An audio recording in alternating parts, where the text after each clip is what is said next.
சமாதானத்தை இழந்திருக்கலாம், வாழ்வை இழந்திருக்கலாம், எல்லாவற்றையும் இழந்திருக்கலாம். தாவீது எல்லாவற்றையும் இழந்து போனான். ஆனால் ஒன்றும் குறைவுபடாமல் எல்லாவற்றையும் திரும்ப பெற்றுக் கொண்டான். He recovered all, எல்லாவற்றையும்.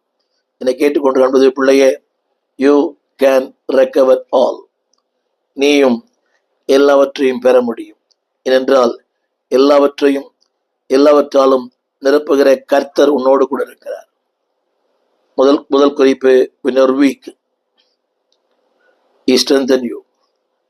When you are lost, he can save you. இழந்து போன வாழ்க்கை, எல்லாம் முடிந்து போன வாழ்க்கை, he will give a change in your life. மூன்றாவது, when you are sick, வியாதி நேரங்களிலே, படுக்கை நேரங்களிலே, அது வீக் என்பது வேறு, வியாதி என்பது வேறு. வீக் என்பது சோர்வு,